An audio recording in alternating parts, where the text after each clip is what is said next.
নমস্কার।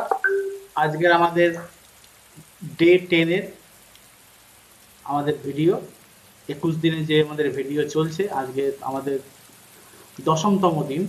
তো 10তম দিনে আমরা যে ফ্রেজাল ভার্বটা অলরেডি পড়া শুরু করেছি, সেই ফ্রেজাল ভার্বের লাস্ট পার্ট মানে 5 নম্বর পার্ট বা লাস্ট পার্ট আজকে আমরা শেষ করব।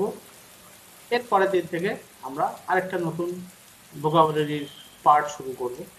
তো দেখে নিই আজকে আমাদের এই 5 নম্বর ফ্রেজাল ভার্বের পার্ট এবং 10 নম্বর দিনের কি কি আমাদের পড়ার মধ্যে রয়েছে। প্রথম ফ্রেজাল ভার্বটা কি দেখে দিচ্ছি। Come across, find unexpectedly.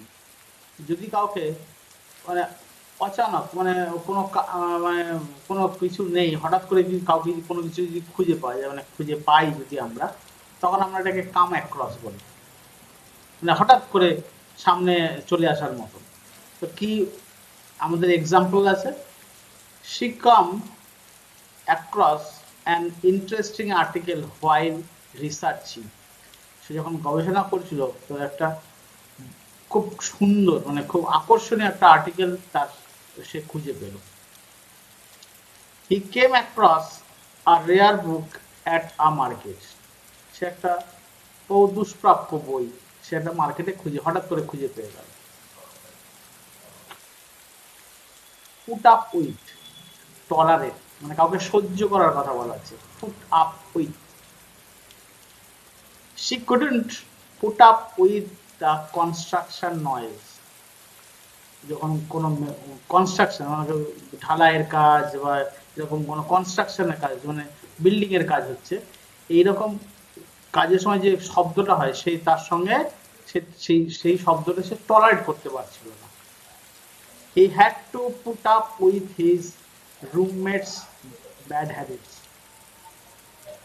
তাকে তার রুমমেটস যার সঙ্গে সে ঘর শেয়ারিং করে থাকে, তাহলে হোস্টেলের কথাই বলা হচ্ছে, যে যে রুমমেটের সঙ্গে সে ঘর শেয়ার করে থাকে তার কিছু বদ অভ্যাস তাকে সহ্য করতেই হবে। গো থ্রু, এক্সপিরিয়েন্স, আ ফেজ। এক্সপিরিয়েন্স কথার মানে হচ্ছে অভিজ্ঞতা, একটা ফেজ কোন একটা সময় আমাদের যে অভিজ্ঞতাটা হয় সেটাকে আমরা গো থ্রু বলছি। যেরকম উদাহরণ কি, we all go through ups and downs in life.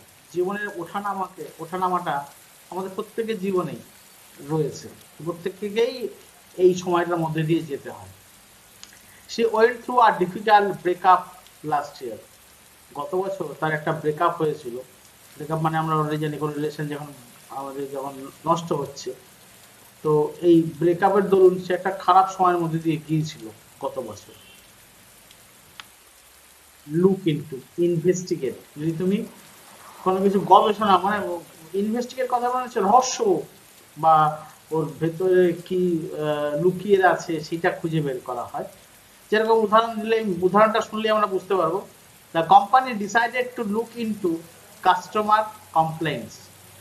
Customer যে কমপ্লেইন্স করেছে, যে অভিযোগগুলো করেছে, কোম্পানি সেটাকে গভীরভাবে মানে গবেষণা করেছে যে কেন আমাদের কি ভুলের জন্য এই কাস্টমারগুলো আমাদের কমপ্লেইন করছে। she is going to look into different option before a decision. she is going to look into different option before a decision কথাটার মানে হচ্ছে কোনো সিদ্ধান্ত নেওয়ার আগে সে অনেকগুলো রাস্তা খুঁজে দেখে যে কোনটা আমার পক্ষে বেশি সুইটেবল হবে। গিভ ব্যাক, রিটার্ন সামথিং, যদি আমরা কাউকে ফেরত দিয়ে দিই। যেরকম he borrowed a pen and never gave it back. সে একটা পেন ধার নিয়েছিল কিন্তু কখনোই সে আর ফেরত দেয়নি।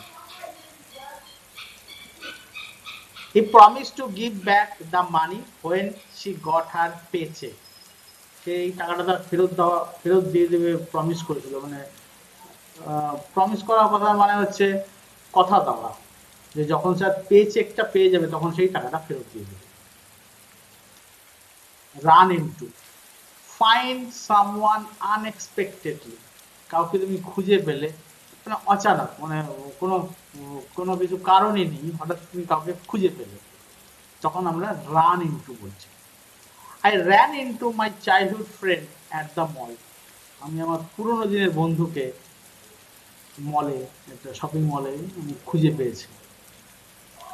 She ran into her former co-worker while on vacation. সে যখন ছুটিতে ছিল তার একটা পুরনো co-worker, মানে একসঙ্গে কাজ করতো, তাকে খুঁজে পেয়েছিল বা দেখতে পেয়েছিল বা কথা হয়েছিল। Take care of, handle or deal with, কোনো কিছুকে হ্যান্ডেল করা, কোনো কিছুকে নিজের মতন করে চালানো বা কোনো কিছুকে নিজের নিয়ন্ত্রণে নিয়ে চালানো, তখন আমরা টেক কেয়ার অফ এই কথাটা ব্যবহার করি। যেরকম take care of your health by exercising, নিয়মিত এক্সারসাইজ করে, মানে ব্যায়াম যোগাসন করে তোমার শরীরকে যত্নে রেখো, মানে শরীরের যত্ন রেখো। He is responsible for taking care of his daily work, সে তার প্রতিদিনের যে কাজকর্মগুলো রয়েছে তার জন্য, মানে প্রতিদিনের যে কাজকর্মগুলো তাকে করতে, তার জন্য সেই মানে দায়ী থাকবে বা সেই দায়ী থাকে। Cut off, remove or stop consuming, যদি আমরা কোনো কিছুকে বের করে দিই বা কেউ কিছু খাওয়া বন্ধ করে দিই তখন আমরা এটা কাট আউট বলছি। He decided to cut out junk food, এই যে জাঙ্ক ফুড যেগুলোকে আমরা ফাস্ট ফুড মেনলি বলি, তো সেইগুলো সে খাওয়া বন্ধ, সে মনস্থির করেছিল যে এগুলো আর সে খাবে না। সে cut out caffeine to reduce her anxiety, সে ক্যাফিন খাওয়া, কফিতে ক্যাফিন থাকে, সে এই ক্যাফিনটাকে বন্ধ করতে চেয়েছে, বন্ধ করে দিয়েছে। কেন? তার এই দুশ্চিন্তাটাকে দূর করার জন্য। ক্যাফিন একটা দুশ্চিন্তা, অ্যাংজাইটি তৈরি করে। Get on, board a vehicle, যখন আমরা কোনো গাড়িতে উঠি তখন আমরা তাকে বলি get on. They get on the bus to go to school, তারা বাসে উঠেছিল স্কুলে যাওয়ার জন্য। You can get on the airplane if you buy a ticket, যদি তুমি একটা প্লেনের টিকিট কাটো তাহলে তুমি প্লেনে চড়তে পারবে। Get off, disembark or leave from a vehicle, যদি তুমি গাড়ি থেকে নেমে পড়ো তাহলে আমরা তাকে বলছি get off. she got off the subway and walked to her office, সে সাবওয়েতে নেমে পড়েছিল এবং হেঁটেই তার অফিস গিয়েছিল। we need to get off the bus at the next stop, পরের স্টপে, মানে পরের যেখানে গাড়ি থামবে সেখানে আমাদের নামতে হবে। থ্যাঙ্কস, আজকে আমাদের এই 5 নম্বর ফ্রেজাল ভার্বের আর 10 নম্বর দিনের ভিডিও এখানেই শেষ করছি। নমস্কার।